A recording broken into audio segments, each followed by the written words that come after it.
In het vlakke land op de grens van de provincies Groningen en Friesland woont sinds enkele maanden in deze boerderij het acteursechtpaar Manon Alving en Jaap Maarleveld. Meneer Maarleveld, u woonde tot voor kort in Amsterdam. Wat voert u eigenlijk naar hier? De gedachte om in dit noordelijke gebied, wat tot nog toe een vrij maagdelijk gebied is geweest ten opzichte van beroepstoneel, om daar een toneelgezelschap te vestigen. Ja, meneer de professor, je kan voor mij nog heel wat meer over de tuin leren dan uit dat boek. Ach, Klaas, zal ik je even over onder 4 ogen mogen spreken? Ja? Oh, jawel hoor. Goed. Wat moet dat? Een geheimpje.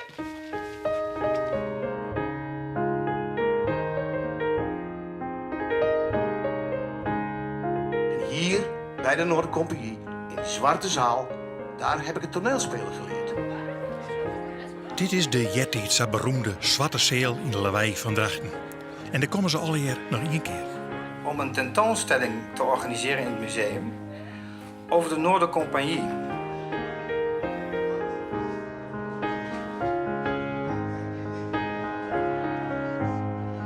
En dan blijkt dat het nog altijd wel tot de verbeelding spreekt die in 1967 oprichtte Noordercompagnie troch acteur Jaap Maarleveld. Vanuit het Nederlandse toneel, wat toen zo georganiseerd was dat er 3 grote gezelschappen waren: Rotterdam, Den Haag, Amsterdam. En die wilden zich eigenlijk steeds meer terugtrekken op de Randstad. En de minister zei daarvan, ho, ho, ho, dan komt de provincie in de verdrukking. Dus toen ontstond eigenlijk dat idee van toneelspreiding, zal ik maar zeggen. Ik heb dat zelf aan de lijve ondervonden. Ik heb jaren met de troepen gereisd. En het komt er altijd op neer dat je door een donker Nederland reizend gedropt wordt, ergens in een plaats om 7 uur 's avonds de voorstelling speelt en zo gauw mogelijk terug weer in de bus naar Amsterdam. Wij willen proberen een veel diepgaander contact te leggen. Pieter de Groot wie jarenlang de toneelrecensent van de Leeuwarden Kranten. Hij oer Jaap Maarleveld. Ja, heb je bekend van de televisie van Okkoitrooi? Ja, nou, dat kan ik me voorstellen. Maar je zal toch nog even geduld moeten hebben, hè? Als dat rozemarijntje niet is, dan eet ik mijn bollehoedje op. Binnen! Hij had hem op een of andere manier, denk ik, op en neer in Den Haag.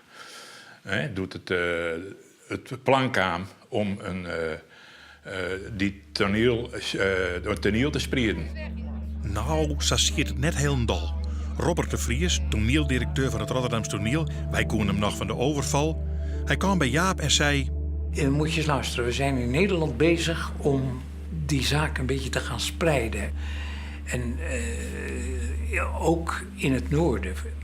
En zou jij ervoor voelen? Toen zei ik, ja, daar heb ik nooit 1 seconde over nagedacht eigenlijk. Maar nou ja, goed, zo is het begonnen.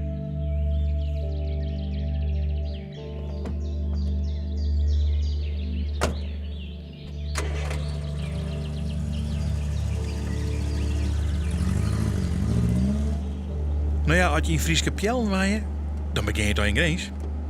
Ik kwam dus bij de voorzitter van het toenmalige Schouwburgbestuur en die zei tegen mij: nee meneer, we willen Paul Steenberg hier hebben, we willen Guus Hermes desnoods, we willen ons behelpen met dan, maar verder gaan we niet, dus gaat u maar terug. Nou, toen ben ik in een hele auto geweest. Nou, de harmonie, dat weer toen puinzooi. En ja, toen kwam er erachter.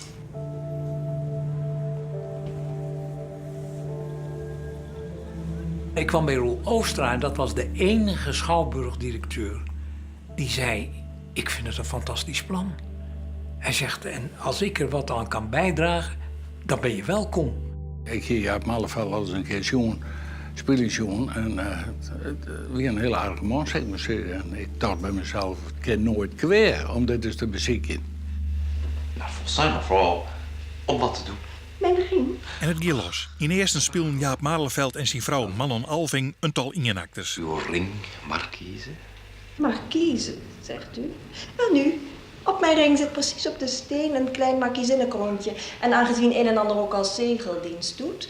Maar ja, het wie in het noorden van zelfs wel een zaakje van een wankel likwicht. Vroeger gedeputeerde Van der Mark. Van der Mark. En hij was CDA, of liever ARP vroeger natuurlijk. Ja. Maar we kregen van hem een enorm positieve ondersteuning. Hij zei, zorg dat je een stichtingsbestuur krijgt waar evenveel Friezen als Groningers als Drenten in zitten. Want, zei hij, dat is de grote struikelblok bij alle initiatieven waar je de 3 noordelijke provincies bij wil betrekken. Dat is een hachelijk evenwicht. Dat moet je bewaren. Als dat niet lukt, dan zie ik er geen heil in voor je. En hij heeft na 13 jaar ook nog gelijk gekregen. Zeker, zeker.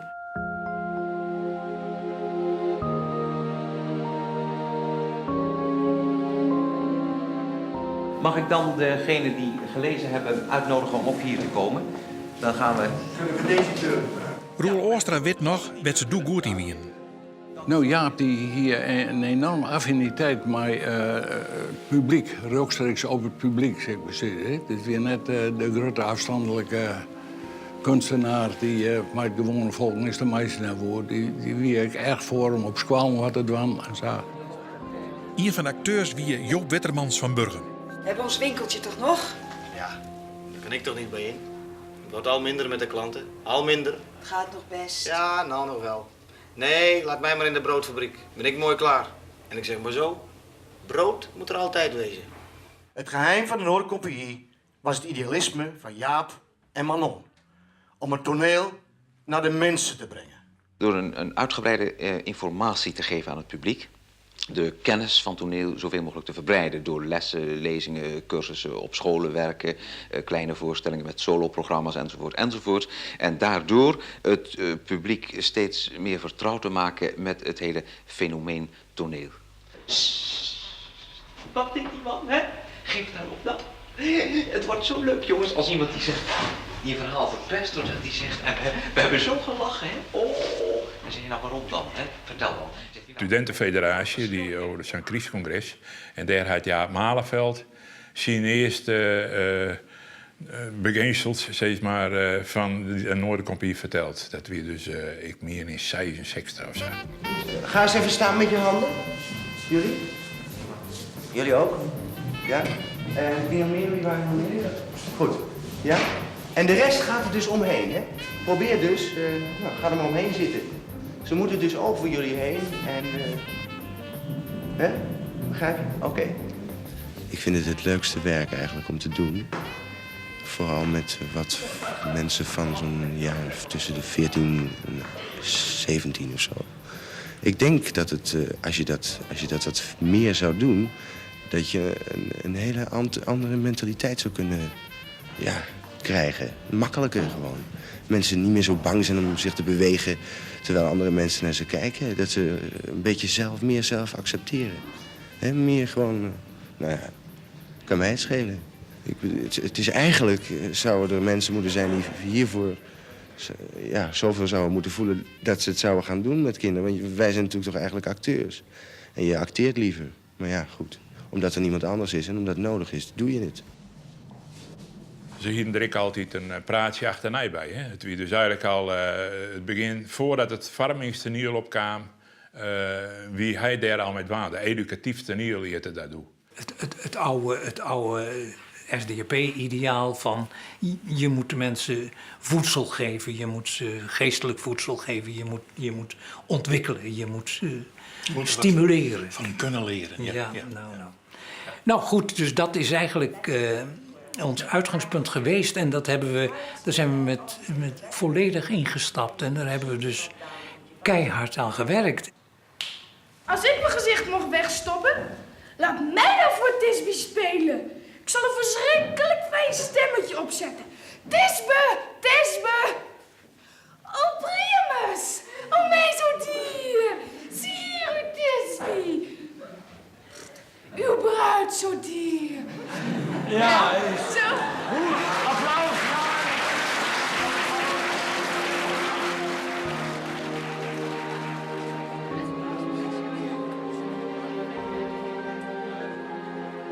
Peter Tuman van Oertrep die speelde ik bij de Noordercompagnie. Maar dat educatieve, dat wie net alles van hem. Daar had ik één keer een stuk met Manon en Jaap Dien van Kruts. En dat heette volgens mij De Rekening. En toen speelden we dat ik in Veenhuizen, waar ik zelf nog 14 dagen een kamer had. En dat speelden we in Veenhuizen voor de gevangenen. En dat weer dan een kwestie van ze kon de rekening dat erom krijgen. Dat die Fortendalers, een van de gedetineerden, die zei van... Ah joh, je moet het wij achter de ramen zetten. Toen dacht ik weet niet dat ik hier verder wat mee wil of ik hier verder wat mee ken. Maar ze dienen het wel. Ja, ja. Ze dienen het wel. En dat had, nou ja, dat krijg ik al van Jaapje, dat had een heel positief effect gehad op de Noordercompagnie. Nou weet ik zo dat als die natuurlijk in het noorden zitten, mijn groot beroepszelschap, mij maar een Peer Grutte Schouwburgen. Alhoewel ze het laan ik ingangen, maar dat werd natuurlijk belangrijk, zeker voor de subsidiënten en van het noorden, dat die ik in de dwarpen en oerel zelfdienst. En dat had ze geweldig dienen. Dat had ze fantastisch dienen. Maar het leidt jij wat minder? Dat leidt mij minder, ja. Dat leidt mij minder. En ik hoop dat ze dus op alle manieren iets van het toneel gewaar worden. En dat is veel meer bedoeld als een stimulans om zelf aandacht eraan te geven, dan dat het een complete leerstof zou zijn. Maar Joop wou het er aanstutsen. Meneer Marenveld, ik zou het ook wel heel leuk vinden om eens een keer bij jullie bij de Noordercompagnie te spelen. Jaap keek mij aan en zei, dat is goed, maar dan moet je eerst het vak leren. En Jaap heeft hem bijna letterlijk naar de toneelschool gestuurd. Komt ze even om, maar is nog net. Pas bij de regenmaker komt erin volgens mij. Ja, ik heb eerst een tijd in bij Orgelgezelschap geweest in Amsterdam. En her en der, hier enzovoort heen. En uiteindelijk, op een gegeven moment, kreeg ik contact met Jaap. En toen vreeg hij mij voor de regenmaker. Educatief, farming, maar ook het grote toneel. Het waren allejaar successen. Schrijf het wel even op. Is al gebeurd. Wat vragen we al? Hoeveel staat er nog? Met vandaag erbij wordt dat 19,83 gulden. Zoveel nog. Dat komt wel weer. Dag Gemke. Dag Geert. Dag. Hoe moet ik gaan? Goedenavond samen. Dit wordt net zo lang. Toen moest een repetitie om te komen, moest klaar om te komen. Toen hebben we een hele aardige verbouwing gehad van de lawaai. Het is zo dat wij vorig jaar op een bezoekerspercentage zaten van 70%. Dat is dus over de hele linie van alle voorstellingen die we hadden. En toen ik hier 8 jaar geleden begon, hadden we hier, ik meen van 8 beroepsvoorstellingen. Terwijl we nu zo tegen de 80 lopen. De lawaai is dus in feite uw huis? Ja, dat moet ook wel natuurlijk. Je moet een werkplaats hebben, je moet ruimte hebben om te kunnen repeteren, dat punt 1. Maar je moet kantoorruimte hebben voor je administratie. We hebben opbergruimte nodig voor decors. We hebben te zijner tijd ook een eigen decoratelier nodig. En al die dingen die waren er wel niet in de lawaai. Maar in Smallingerland is men zeer vooruitstrevend te werk gegaan en heeft ons nu 1,5 jaar geleden een aanbieding gedaan om ten behoeve van die Noordercompagnie een hele vleugel aan de lawaai bij te bouwen, waarin al deze zaken zouden zijn ondergebracht. En dat is dus inmiddels gerealiseerd. Dat wil zeggen, de verbouwing is bezig. En we hopen binnen enkele maanden daarin te kunnen trekken. En dat is natuurlijk geweldig belangrijk.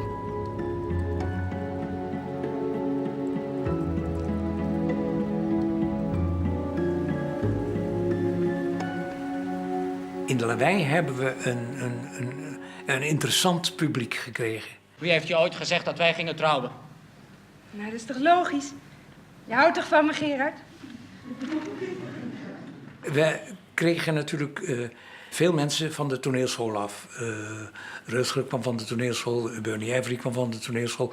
Joop Hart kwam uit een oude kermisfamilie die op de kermis een tent had waar ze stukken speelden. Hè?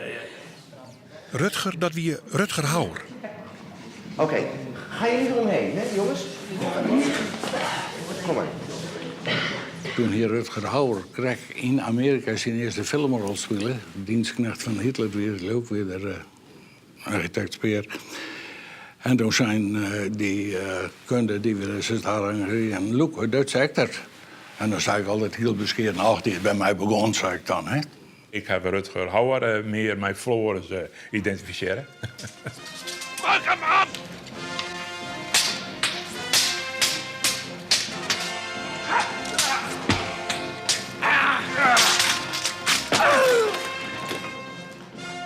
beste zou zijn dat je ze allemaal man voor man afriep zoals ze nou op de lijst staan. Ik weet nog wel, Roel Nijboer, die had dus toch wel furoren maken in Noordercompagnie. En Joop Wittermans is natuurlijk een groot voorbeeld van. En die mensen hebben in de Noordercompagnie een geweldige stap zetten kunnen. Het was leven. En dat was de Noordercompagnie. Het was voor ons niet alleen werk, het was voor ons leven. Wij leefden met de Noordercompagnie. We waren er dag en nacht mee bezig. Het weer allemachtig gezellig. Want ik ken de bar van Café Boensman, ken ik nog goed tegen. De Boender, ja. Ja, de Boender. Dat weet ik hoe let dat we daar zien, dat we dan ergens bij kwamen. En dan kwamen we daar altijd al aan. En dan stroepen we op het fietsje wel eens niet hoe staan. En dan, ja... Dan zei ik op het klokje en dan dacht ik, nou, maar ik ga weer in het busje naar... Venlo. Ja. En dat joeg mij een veilig gevoel. Een thuisgevoel van je jerk. Er zijn vaak mensen die zijn, jongen, je had al lang weg moeten gaan daar. Maar ik weet dat dat zit, denk ik, net zo goed in mijn karakter. Ik vond het fijn binnen de compagnie. Ik kon spelen. En ik ben een speler. Een toneelspeler. En dat kook je dwaan. Ben je al thuis, Dirk? Ja, Wat is het? niks. Heb je het er nog over gehad? Ja, En? Wat zei je? een motortje aan de bakfiets, zei hij. En dan kom je nou mee, daar ben je dan mooi te laat mee. Onder de Vlag Noordercompagnie ben een paar van die shows, nemen ze dat, de stay. En dat weer een hele net onaardige vaststellingen. Dat had ik tot toen jongen in Ezingen, in Greens. Nou ja, dat soort vaststellingen hier wel succes. Ja, regenmaker, dan heb ik Suiker van Hugo Claus, Langs de Rijn. Dat waren de wat gruttere stickers. Het is maar van het middenzeel. Maar daarnaast zijn we constant aan de gang bij liedse dinkies, pintertjes, een acte zus, een acte zo. En als Nijnjon hebben we een hele lange periode gehad dat we je Nijnjon in de zwarte zeel vaststellingen joegen. Ik ziet het zien mensen en soms zijn het echt experimenten. Dat zijn, ik ben begangen, we weten net waar we heen maar we willen het zien. Dat is echt een bijzondere jongen. De Noordercompagnie had absoluut de basislijn voor het beroepstoneel, het grote beroepstoneel, landelijke beroepstoneel in Noord-Nederland. Maar de grote dingen badden natuurlijk toch voor een heel groot gedeelte in het westen des lands. En toen ik de kans kreeg om het was eigenlijk een andere situatie, toen ik de kans kreeg om een televisieserie te maken, dat weer tussen wal en schip. Toen zei de toenmalige artistiek leider Stenja Kraus, zei ze mij, doe je dat nog of, hè? Zat nou alles terug elkaar in, maar dan wie het of je opnieuw biedt gesubsidieerd toneel en dan doe je ooit niks. En als je dan televisie doet, dat is niet te combineren. En toen weet ik nog dat ik zei, dan is dat jammer, want dan ga ik weg. Stenja Kraus was dus artistiek leider. Maar de Noordercompagnie hier altijd west van Jaap en Manon. Kom, ik ga mijn hoed opzetten. U maakt mij duizelig van vreugde. Hoe kan ik u duidelijk maken? Doet u die vermalen de deur toch dicht? Deze kamer zal nooit meer te bewonen zijn. Maar ze holden met zien niet meer op. Uit vermoeidheid. Nee, dat hoeft niet. Waar jullie binnengekomen zijn...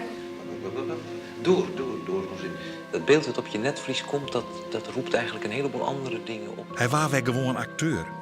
Oh, heerlijk. Ik hoef alleen maar mijn rol te spelen in dit stuk. En geen verantwoordelijkheid. En ik heb niet de verantwoordelijkheid van, zijn de programma's wel op tijd gekomen? En is dit wel geregeld? En is dat wel geregeld? En is dit... Ja. Hoe laat is het nou? 9:10.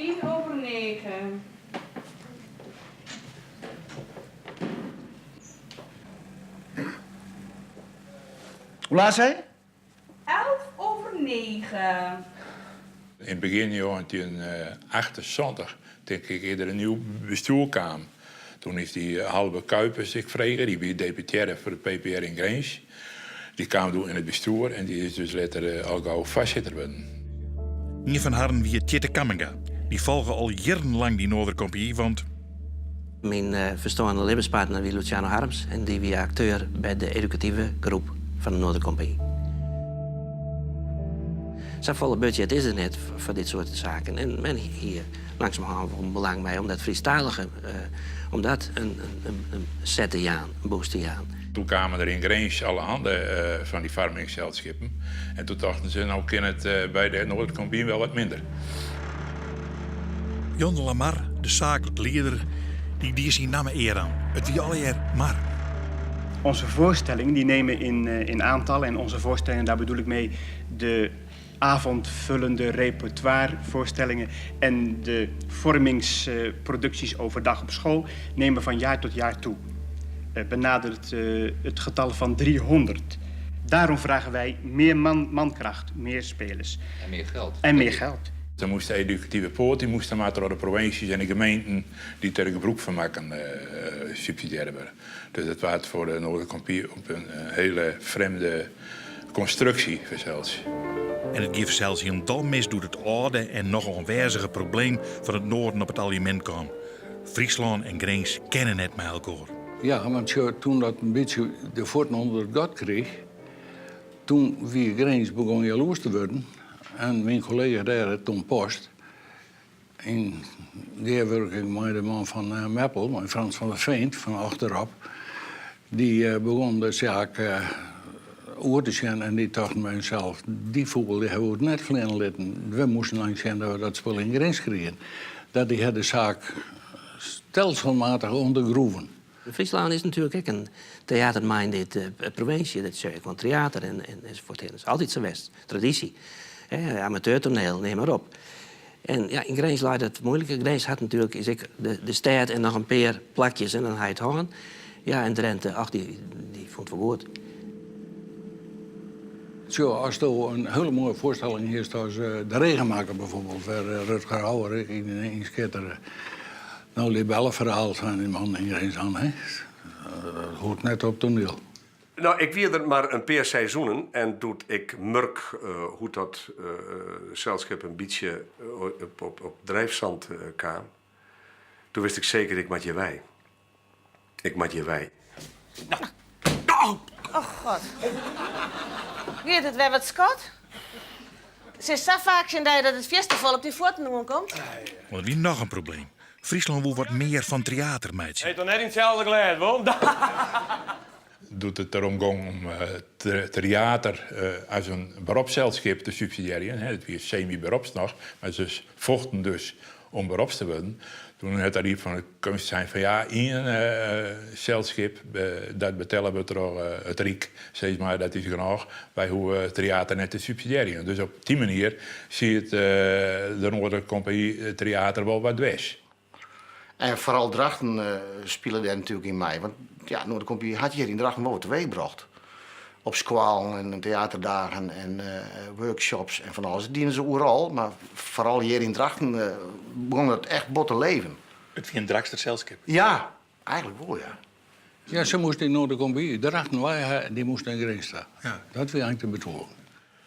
Ja, er waren maar twee, die Kuipers en Kamminga, dat waren in twee eenheid. Die opereerden. Dus, en het is heel apart, omdat die Kamminga, dat heb ik me wel vernuiveren, dat die weer onstelt door de spelers. Dus, maar die keert de kant van Kuipers. Dus dat is nog wel eens in nieuwsgierig om te weten te komen hoe hij daarop rondshot. Het probleem wie net het enigste gezelschap in die jaren die problemen ondervonden, wie die koppelsubsidies. Geldt van CRM, geldt van 3 provincies en geldt van 10 gemeenten. En die gemeenten die begonnen langzamerhand aan te jekken. Nou, dan waren de verschillende belangen. Friesland die het meer theater op elkaar zetten worden. Grange die het eigenlijk die hebben een verschenning, wat er letterlijk komen is. In de stad realiseren worden. En Schouwburg-directeur die hebben zelfs over die patsies, maar hield die de gemeenten voor hen rechtstreeks aan de Noordercompagnie tas kijken. Daar leuke producties zelfs van mij zien in Schouwburg. Dus het wie wat een omvallende domino-stjernenachtige situatie. Ik zeg je toch dat het mijn idee was? Terug naar de oorsprong. De deugden en gedeugden van de boeren bestaan. Ik herinner me hoe ik je altijd toesprak. God, was het mijn schuld. Hé, en hou er over op! Als u niet moe was geweest Ja. en u was gebleven, Ja. was er dan nog steeds een Noordercompagnie geweest? Ik denk het wel, maar het elan wat wij er met onze inzet aan hebben kunnen geven, dat was niet vol te houden geweest. Dat kan je 10 jaar doen en dan moet er een aflossing komen. Ja. Dat gaat wat channelcore, hoe mat je terug en ze willen wel een grains hebben enzovoort. En dan komt je in het midden. Ja. Zie je het altijd in het midden? Ja. Hoe komt het, hè? Ja, op een of andere manier vond ik het belangrijk om het contact met de opponenten eigenlijk, want dat was het heel iets meer, te horen. Om te weten van hoe we het daar tocht, waar staan we, waar ben we. En je zegt ook omdat het met het bestuur, het nieuwe bestuur, dat het gang moeilijk en steen kraus en problemen en conflicten kwamen er. En ik dacht, ja, ik wil toch het contact houden met die mensen om te zien hoe het rent. Want anders klapt het voortdurend uit. Nou is het uiteindelijk toch weer nog klapt. Maar goed, het weer een spannende periode, dat wel, ja. De Noorderkompie is in de tijd ontstaan omdat de grote zelfschap net meer naar de regio daar wonen. Nee. Die wonen in Amsterdam en Rotterdam. Maar die begonnen toen weer te ruisken. Dus nogmaals, ik had het wel vaker gezegd, het werkt een beetje uit van een tetrak. En dan ontstaan we nieuwe entiteiten. En dat waren de laatste dagen van de Noorderkompie. En doet dat eigenlijk wel heel creërs gang. Toen ik bij mezelf al heel gauw het besluit nam, als je me terug in wil, dan mag je wij. Toen had ik zijn machtig zijn, mevrouw, van het komt net goed. Ik kan 2 dingen doen. Ik kan ook voortgaan en ik kan knokken tot het eind. En ik kies voor knokken tot het eind. En dat heb ik die. Ja, best een woord, man. Ja, in die zin al. Zien beter weet niet. Zien beter weet niet. Ja. Had het CRD in achterhoud? Ja. Ja, het was CRD, ja. En dat is met die cultuur toch, om een safotier, dan moet er weer wat nieuws betocht worden. Want dan wordt het vanochtend en meer wordt het weer te duur. Dat is nog een keer het toneelwezen. Het is opkomen, blinken en verzinken. En dat is natuurlijk, ik zeg. Het is muis al eerst eigenlijk.